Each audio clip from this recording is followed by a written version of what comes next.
नमस्कार दर्शक बंधु ब्रह्मांड वास्तु ज्योतिष चैनल को आपण मानक मोर स्वागत। बंधुगण आमे चर्चा करथिले प्रथम भाव विषय से भाव प्रकृति कौन थाए आमे सबुतक जानिले ही आमे आगु को बढ़ी परिबा। तामाने प्रथम भावर संपूर्ण जिनस जदि आमे न जानिबा ताला आमे आगु को बढ़ी परिबा नाही। अर्थात जेतेबेला आपण निजर ज्योतिष देखिबे किबा अन्यर ज्योतिष देखिबे तेबे निश्चित भाव में एगुड़ा को आपण मन रखा पड़ो जाना पड़ो ताहेले तो आपण आगु को बढ़े। तेणु आज आम चर्चा करवा कौन आज आम चर्चा करवा द्वितीय भाव विषय। द्वितीय भाव में संपूर्ण रूपे कौन कौन रही थाए कौन कौन को धरी आपण द्वितीय भाव देखिबे अर्थात जार जातक आपण देखिबे यही सब जिनस को धरी आपण काम करिया पड़ो। तेणु चलतु आमे चर्चा करवा द्वितीय भाव बा ताकू कहा जाए धन भाव बोली।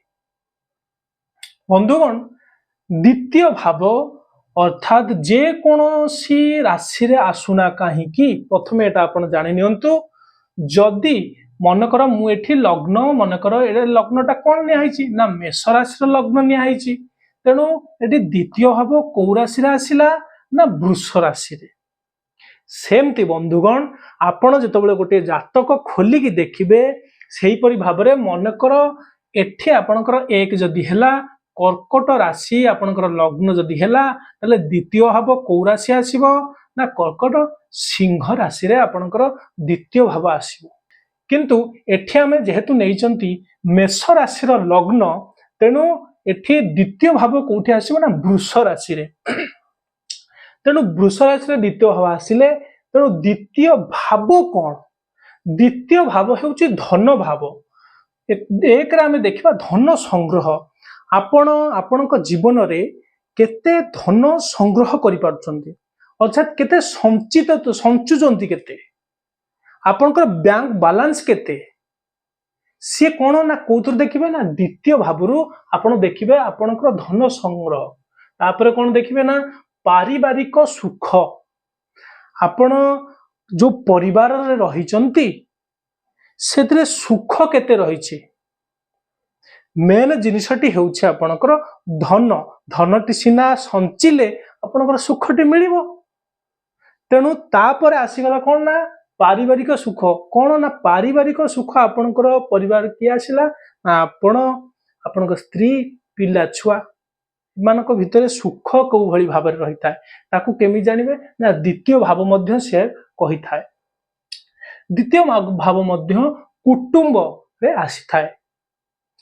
कुटुंब कुटुंब कौन ना आपणक परिवार भितरे जो मान अछंती अर्थात आपण स्त्री पिला छुआ को छाड़ी देले आपणकर आउ जे रहिले आपणकर जेजे बापा जेजेमा भाई सेमाने सब केते भाई केते भौणी अछंती से होची आपणकर कुटुंब। आपणक जेजे बापांकर बापा आपणकर तांकर भाई भौणी ए सब कौन देखा जाए ना कुटुंब अर्थात एकु मध्य द्वितीय भाव रे देखा जाए बा देखिबे। तापर आसीबो आपणकर संचित धन। तेणु धन संग्रह अर्थात केते परिश्रम करी आपण धन उपार्जन कले एवं ताकू को भली भाव रे आपण संचिले केते ठुळ कले आपण केते आपणकर गच्छित धन रहिछि बैंक पासबुक रे से होछि कोन ना संचित धन को देखा जाए। अर्थात जेउ धन आपण जेउ कोनसी भाव रे आपण उपार्जन कले से धन को आपण जदि भल करी संचुचंती बा संचन करा संचित हेउछि से धन ताकू द्वितीय भावरु देखा जाए। उदाहरण स्वरूप जदि द्वितीय भाव रे कोनसी भल ग्रह रही थाए अर्थात शुक्र जदि द्वितीय भाव रे रही थाए आपण केबे भी धनर अभाव आपणक जीवन रे केबे भी हब नाही।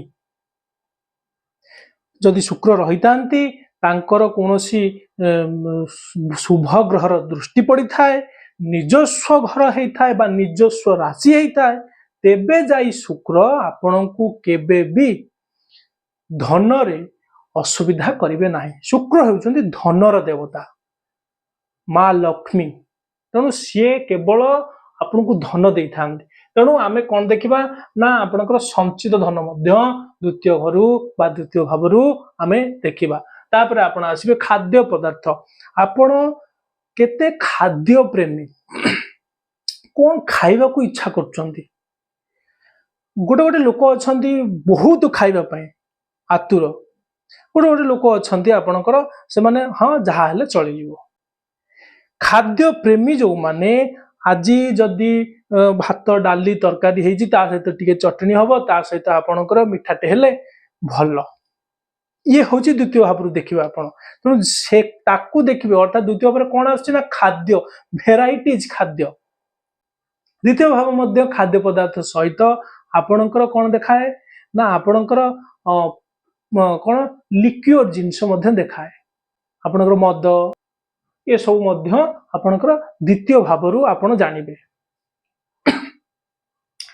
ଦ୍ୱିତୀୟ ଭାବ ମଧ୍ୟ ତାପରେ ଖାଦ୍ୟ ପଦାର୍ଥରେ ସେ ବେଶୀ ଆମିଷାଶୀ ବା ନିରାମିଷାଶୀ, କେତେ ଆସକ୍ତି ରହୁଛି କୋଉ ଖାଦ୍ୟ ଉପରେ, ଖାଦ୍ୟ ପାଇଁ ଆତୁର ଯୋଉମାନେ, ତାକୁ ମଧ୍ୟ ଦ୍ୱିତୀୟ ଭାବରେ ଦେଖାଯାଏ। ଅର୍ଥାତ୍ ବିଶେଷ କରି ଖାଦ୍ୟ ପଦାର୍ଥ ଆପଣ ଦ୍ୱିତୀୟ ଭାବରେ ଦେଖିବେ। ତାପରେ ଆସିବ ପ୍ରାଥମିକ ଶିକ୍ଷା। ପ୍ରଥମ ଠାରୁ ଦଶମ ପର୍ଯ୍ୟନ୍ତ ଯେଉଁ ଶିକ୍ଷା ସେ ଦ୍ୱିତୀୟ ଭାବରୁ ଦେଖାଯାଏ। ଅର୍ଥାତ୍ ଦ୍ୱିତୀୟ ଭାବରେ ଜନ୍ମ ପରେ, ଅର୍ଥାତ୍ ଜନ୍ମ ପରେ ଯେଉଁ ସବୁ ଗ୍ରହ ଅର୍ଥାତ୍ କୁର ଗ୍ରହ ଯଦି ରହିଥାନ୍ତି ତାହେଲେ ପ୍ରାଥମିକ ଶିକ୍ଷାଟି ପିଲାଟିର ଭଲ ହୋଇନଥାଏ। ତେଣୁ ଆପଣମାନେ ଚିନ୍ତା କରନ୍ତି ଯେ କାହିଁକି ପିଲାଟା ପଢୁନି, କାରଣ ତାର ଦ୍ୱିତୀୟ ଭାବରେ ଏମିତି କୌଣସି କୁର ଗ୍ରହ ରହିଥାଇ ପାରନ୍ତି, ସେଥିପାଇଁ ତାର ପ୍ରାଥମିକ ଶିକ୍ଷାଟି ଅର୍ଥାତ୍ ପ୍ରଥମ ଠାରୁ ଦଶମ ପର୍ଯ୍ୟନ୍ତ ଶିକ୍ଷାଟି ଭଲ ହୋଇନଥାଏ। ତେଣୁ ପ୍ରାଥମିକ ଶିକ୍ଷାଟି ଯଦି ଭଲ କାହାର ହେଉଛି ତାର ପରେ ପରେ ପୁଣି କଣ ହେଇଯିବ ନା ଦଶମ ଠାରୁ ପର ଯୋଉ ଶିକ୍ଷାଟା ସେ ଅନ୍ୟ ଭାବରେ ଆସିବ। କେହି କେହି ଲୋକ କୋଉ କୋଉ ପିଲାଙ୍କର ରହିଛି ସେମାନେ ପ୍ରଥମ ଠାରୁ ଦଶମ ଭଲ ହୁଏନି, କିନ୍ତୁ ଦଶମ ପରେ ବହୁତ ଭଲ ସେମାନେ ପଢିଥାନ୍ତି, କାରଣ ତାଙ୍କର ଚେଞ୍ଜ ହେଇଯାଇଥାଏ, କାରଣ ସେ ଭାବ ଅଲଗା ଭାବ ଆସିଯାଇଥାଏ। ସେ ଭାବରେ ଯଦି ଭଲ ଗ୍ରହ ରହିଯାଇଥାନ୍ତି ଆପଣଙ୍କର, ସେ ବହୁତ ଭଲ ଆପଣଙ୍କର ଉନ୍ନତି ଶିକ୍ଷା ଦେଇଥାନ୍ତି, ବିଦ୍ୱାନ କରିଥାନ୍ତି, ପଣ୍ଡିତ କରିଦେଇଥାନ୍ତି। ତେଣୁ ପ୍ରାଥମିକ ଶିକ୍ଷାଟି ଆପଣଙ୍କର ଦ୍ୱିତୀୟ ଭାବରେ ଆପଣ ଦେଖିବେ। ତାପରେ ଆପଣଙ୍କର ଯଦି ଶାରୀରିକ କ୍ଷେତ୍ରରେ ଦେଖାଯାଏ ତାହେଲେ ଆପଣଙ୍କର ଡାହାଣ ଆଖିଟି ଆପଣଙ୍କର ଦ୍ୱିତୀୟ ଭାବରେ ଆସିଥାଏ। ଡାହାଣ ଆଖି, ତାପରେ ଆପଣଙ୍କର ଫେସ୍ ଠାରୁ ଅର୍ଥାତ୍ ଫେସ୍ରେ ଆପଣଙ୍କର ଆଖି, ଡାହାଣ ଆଖି, ବିଶେଷ କରି ଡାହାଣ ଆଖି, ଆପଣଙ୍କର ନାକ, ପାଟି, ତାପରେ ଆପଣଙ୍କର ଏଇ ଗଳାର ଉପର ଅଂଶ ଅର୍ଥାତ୍ ଏଇ ଭାବ ମଧ୍ୟ ଏତିକି ମଧ୍ୟ ଦ୍ୱିତୀୟ ଭାବରେ ଆସିଥାଏ। ତେଣୁ ଡାହାଣ ଆଖି ଆସିଥାଏ, ଆପଣଙ୍କର ନାକ ବି ଦ୍ୱିତୀୟ ଭାବରେ ଆସିଥାଏ। ତା ସହିତ ଆପଣଙ୍କର କଣ୍ଠ ସ୍ୱର ଅର୍ଥାତ୍ ଏଇ ଉପର ଭାଗଟି, ଏଇ କଣ୍ଠ ସ୍ୱର ଆପଣଙ୍କର ଦ୍ୱିତୀୟ ଭାବରେ ଆସିଥାଏ। ତାପରେ ଦ୍ୱିତୀୟ ଭାବରେ କଣ ନା କଣ୍ଠ ସ୍ୱର, କଣ୍ଠ ବାଣୀ। ଆପଣଙ୍କର ଗୋଟେ ଗୋଟେ ଲୋକ ଆପଣ ଦେଖିବେ ସେମାନଙ୍କର କହିବା ଶୈଳୀ ବହୁତ ମଧୁର ହେଇଥାଏ। କାହିଁକି ନା ତାଙ୍କର ଦ୍ୱିତୀୟ ଭାବରେ ଯଦି ଶୁଭ ଗ୍ରହ ବା ନିଜସ୍ୱ ଘରେ ଯଦି ଦ୍ୱିତୀୟ ଭାବଟି କୌଣସି ରାଶିରେ ପଡିଥାଏ, ସେଇ ରାଶିର ଅଧିପତି ଅର୍ଥାତ୍ ସ୍ୱାମୀ ଯଦି ସେ ଭାବରେ ବସିଥାନ୍ତି ବା କୌଣସି ଶୁଭ ଗ୍ରହର ଦୃଷ୍ଟି ତାଙ୍କ ଉପରେ ପଡିଥାଏ, ତେବେ ଯାଇ ସେ ଦ୍ୱିତୀୟ ଭାବର ବ୍ୟକ୍ତିଟିର କହିବା ଶୈଳୀ ଅର୍ଥାତ୍ କଣ୍ଠ ସ୍ୱର ବହୁତ ମଧୁର ହେଇଥାଏ।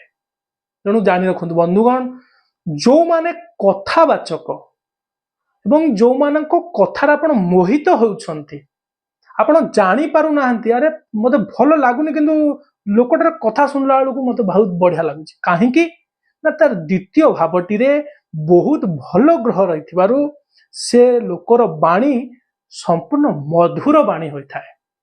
ତେଣୁ ଦ୍ୱିତୀୟ ଭାବରେ କଣ ଆସିଥାଏ ନା ଆପଣଙ୍କର କଣ୍ଠର ବାଣୀ ଆସିଥାଏ। ତାପରେ ଆସିଥାଏ ଦ୍ୱିତୀୟ ଭାବରେ ବାକ୍ ଶକ୍ତି। ବାକ୍ ଶକ୍ତି କଣ ନା ଗୋଟେ ଲୋକ ଯେତେବେଳେ କଥା କହୁଛି ସେ ଅନ୍ୟକୁ ନିଜର କଥାରେ ନିଜର ବାକ୍ଶକ୍ତିରେ ନିଜର କଥା କୁହା ପଣିଆରେ ସେ ଅନ୍ୟକୁ ହରଉଛି। ଆପଣ ବହୁତ ଲୋକ ଦେଖିଥିବେ, ଅର୍ଥାତ୍ ମୁଁ ମନେକର ଜଣକୁ କହୁଛି ଗୋଟେ ଜିନିଷରେ ଆମେ କଥା ହଉଛୁ, କିନ୍ତୁ ସେ ପ୍ରତ୍ୟେକ କଥାକୁ କାଟିଥାଏ, କାରଣ ସେ ଟିକେ ବେଶୀ ବୁଦ୍ଧିଆ ହୋଇଥାଏ। ତେଣୁ ତାର ବାକ୍ ଶକ୍ତିଟି ଏତେ ପ୍ରଖର ଥାଏ ଯେ ସେ ସବୁବେଳେ କଣ କରିଥାଏ, ହରେଇ ଦେଇଥାଏ ଅନ୍ୟ ଲୋକକୁ। ତେଣୁ ସେ ଯୋଉ ବାକ୍ ଶକ୍ତିଟି ଆପଣଙ୍କର କେଉଁଭଳି ବାକ୍ ଶକ୍ତି, ଗୋଟେ ଗୋଟେ ଲୋକ ଅଛନ୍ତି ଆପଣ କଥା କହୁଥିବେ ରାଗି ଯାଉଥିବେ, ଟିକେ କଥାରେ ସେ ରାଗିଯିବେ, ଛୋଟ ଛୋଟ କଥାରେ ରାଗିଯିବେ। ତେଣୁ ସେମାନେ କଣ ନା କ୍ରୂର ଗ୍ରହର ପ୍ରଭାବ ପଡିଥାଏ କିମ୍ବା ଅଶୁଭ ଗ୍ରହର ଦୃଷ୍ଟି ପଡିଥାଏ। ତେଣୁ ବାକ୍ ଶକ୍ତିଟି ଯଦି ଭଲ ହବ, କେଉଁଭଳି ଭାବରେ ଭଲ ହବ ନା ଯଦି ଭଲ ଗ୍ରହ ରହିଥିବ କିମ୍ବା ଭଲ ଗ୍ରହର ଦୃଷ୍ଟି ପଡିଥିବ ବା ନିଜସ୍ୱ ଗୃହେ ନିଜ ସ୍ୱାମୀ ବସିଥିବ ବା ଉଚ୍ଚରେ ରହିଥିବ, ତାପରେ ଯାଇ ଆପଣଙ୍କର ଜାଣିବେ ଯେ ଲୋକଟିର ପ୍ରକୃତରେ କାହିଁକି ବାକ୍ ଶକ୍ତି ଏତେ ଷ୍ଟ୍ରଙ୍ଗ। ତେଣୁ ବାକ୍ ଶକ୍ତିକୁ ଆପଣ ଦ୍ୱିତୀୟ ଭାବରେ ଦେଖିବେ। ତାପରେ ଆପଣଙ୍କର ସଙ୍ଗୀତ ମଧ୍ୟ ଦ୍ୱିତୀୟ ଭାବରେ ଆସିଥାଏ। ଯୋଉମାନେ ସଙ୍ଗୀତଜ୍ଞ, ଯୋଉମାନେ ବହୁତ ଉପରକୁ ଆସିଥାନ୍ତି, ଗୋଟେ ଗୋଟେ ଆପଣ ଦେଖିଥିବେ ମହାନ ବଡ ବଡ ସଙ୍ଗୀତଜ୍ଞ, ସେମାନେ କାହିଁକି ଆଜି ବହୁତ ଉପରେ ରହିଛନ୍ତି, କାହିଁକି ନା ସେଇ ସଙ୍ଗୀତ ମଧ୍ୟ ଆପଣଙ୍କୁ ଯଦି ଶୁକ୍ର ଭଲ ଭାବରେ ରହିଥିବେ, ଭଲ ଦୃଷ୍ଟି ରହିଥିବେ, ନିଜସ୍ୱ ରାଶିରେ ରହିଥିବେ, ସେ ଯଦି ଦ୍ୱିତୀୟ ଭାବରେ ପଡୁଥାଏ, ତେବେ ଯାଇ ଆପଣ ସଙ୍ଗୀତରେ ବହୁତ ଉପରକୁ ଉପର ସ୍ତରକୁ ଯାଇପାରିବେ। ତେଣୁ ଯୋଉମାନେ ଆପଣ ଆଜିକାଲିକା ସମୟରେ ଆପଣ ଯୋଉମାନଙ୍କୁ ଦେଖୁଛନ୍ତି ଯୋଉ ବଡ ବଡ ସଙ୍ଗୀତଜ୍ଞ, ସେମାନେ ମଧ୍ୟ ଏହି କାଟାଗୋରୀରେ ଆସିଥାନ୍ତି ବା ଏହି ଗ୍ରହକୁ ନେଇ ଚାଲିଥାନ୍ତି। ଆପଣ ମଧ୍ୟ ଦେଖିଥିବେ ଜଣେ ଜଣେ ସଙ୍ଗୀତ ବହୁତ ଷ୍ଟ୍ରଗଲ କରୁଛନ୍ତି ସଙ୍ଗୀତଜ୍ଞ, କିନ୍ତୁ ହଉନାହିଁ। କାରଣ କାହିଁକି ନା ତାଙ୍କର ସେଇ ଘରେ କୌଣସି ଭଲ ଗ୍ରହ ରହିଥିଲେ ବି କୌଣସି ଅଶୁଭ ଗ୍ରହର ଦୃଷ୍ଟି ପଡିଥାଏ ବା ସେଇ ଭାବଟି କୌଣସି ନୀଚ ରାଶିରେ ଆସିଥାଇପାରେ ବା କୌଣସି କ୍ରୂର ଗ୍ରହର ଦୃଷ୍ଟି ପଡିଲେ ମଧ୍ୟ ଆପଣଙ୍କର କ୍ୟାରିୟର ଅର୍ଥାତ୍ ସଙ୍ଗୀତରେ ଯୋଉ କ୍ୟାରିୟର କରିବାକୁ ଚାହୁଁଛନ୍ତି ସେ କେବେ ସଫଳ ହୋଇନଥାଏ। ତେଣୁ ସଙ୍ଗୀତ ଆପଣ କୋଉଠାରୁ ଦେଖିବେ ନା ଦ୍ୱିତୀୟ ଭାବ ଯାହାର ଷ୍ଟ୍ରଙ୍ଗ ଥାଏ ବା ଭଲ ଗ୍ରହଙ୍କର ଶୁଭ ଦୃଷ୍ଟି ପଡିଥାଏ ବା ଉଚ୍ଚରେ ରହିଥାନ୍ତି, ସେମାନେ ବହୁତ ଉପର ଯାଆନ୍ତି। ତେଣୁ ତାକୁ ଆପଣ ସଙ୍ଗୀତକୁ ମଧ୍ୟ ଦ୍ୱିତୀୟ ଘରେ ଆପଣ ଦେଖିବେ। ଲେଖକ କଳା, ଲେଖିବାର ଯୋଉ କଳା ଅର୍ଥାତ୍ ଯୋଉମାନେ ରାଇଟର, ତାଙ୍କୁ ମଧ୍ୟ ଦ୍ୱିତୀୟ ଘରୁ ଦେଖାଯାଇଥାଏ। ଯୋଉମାନେ ଭଲ ଲେଖିପାରନ୍ତି, ଗୋଟେ ଗୀତଟେ ମଧ୍ୟ ଗୀତ ଗାଇବା ଲୋକ ତ ଅଲଗା, କିନ୍ତୁ ଗୀତର ଯୋଉ ରୁଚି ରଖିକି ଜଣେ ଯଦି ଲେଖୁଛି, ସେ କଳାକୁ ଆମେ ଦ୍ୱିତୀୟ ଭାବରୁ ଦେଖିଥାଉ। ତେଣୁ ସିଏ ଆସିଲା ଲେଖକର କଳା। ତାପରେ ଆସିଲା ଆପଣଙ୍କର ଦ୍ୱିତୀୟ ଭାବଟି ମଧ୍ୟ ମାରକ କୁହାଯାଏ। ମାରକର ଅର୍ଥ କଣ? ମାରକର ଅର୍ଥ ଆପଣ ଭାବନ୍ତୁନି ଯେ ସେ ଟୋଟାଲ ମାରି ଦେଇଥାଏ, ନାଇଁ ବନ୍ଧୁ। ମାରକର ଅର୍ଥ ହେଉଛି ଆପଣଙ୍କୁ ମୃତ୍ୟୁ ତୁଲ୍ୟ କଷ୍ଟ ଦେଇଥାଏ, ଯେଉଁ କଷ୍ଟ ଆପଣ ମଲେ ବି ଭୋଗିବେନି। ଏହା ହେଉଛି ମାରକ। କୋଉ କୋଉ ଭାବକୁ ଆପଣ ମାରକରେ ନେଇଥାନ୍ତି ଆମେ ଜାଣିଥିଲେ ଯେ 2 ଆଉ 7, ଅର୍ଥାତ୍ ଦ୍ୱିତୀୟ ଆଉ ସପ୍ତମକୁ ମାରକ ନିଆଯାଇଥାଏ। ସପ୍ତମଟି ହେଉଛି ସମ୍ପୂର୍ଣ୍ଣ ମାରକ, ଅର୍ଥାତ୍ ସପ୍ତମର କାର୍ଯ୍ୟ ଯଦି ନଥାଏ, ଅର୍ଥାତ୍ କୌଣସି ଗ୍ରହ କରିନପାରେ, ତାହେଲେ ଦ୍ୱିତୀୟକୁ ମାରକ ନିଆଯାଇଥାଏ। କିନ୍ତୁ ପ୍ରକୃତରେ ସପ୍ତମ ହେଉଛି ବେଶୀ ମାରକ।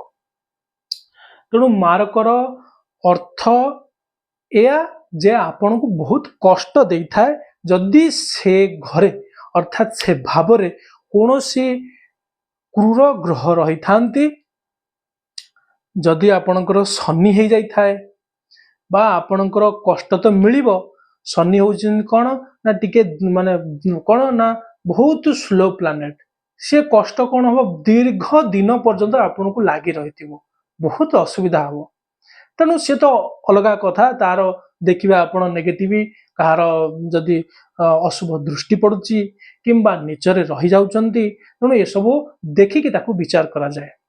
ତେଣୁ ମୋଟାମୋଟି ଆମେ ଯଦି द्वितीय भाव को देखा द्वितीय भाव में यही सबू जिनस आम को संपूर्ण रूपे जानवा पड़ो मन रखा पड़ो जदि आम यहाँ मन रखा एवं ताकू शिखिबा जातक खोलिला परे आपण द्वितीय भाव को देखिए कौन राशि आपण निज जातक खोलंतु एवं देखंतु द्वितीय भाव में कौन ग्रह अच्छा द्वितीय भावटी क्यों राशि अच्छी एवं द्वितीय भाव में आपणकर प्रकृति में भल शुभ ग्रह अच्छा ना नहीं देखि आपण निश्चित भाव में निजर प्रेडिक्शन निजे करें। तेणु बंधुगण आज ये आम नेक्स्ट वीडियो रे जानिबा तृतीय भाव रो प्रकृति में कौन रहस्य कौन तृतीय भाव आमको कौन दे था पुंखानुपुंख विश्लेषण आम तृतीय भाव करवा विदाय दिंतु आपणकर जीवन शुभमय हो। नमस्कार।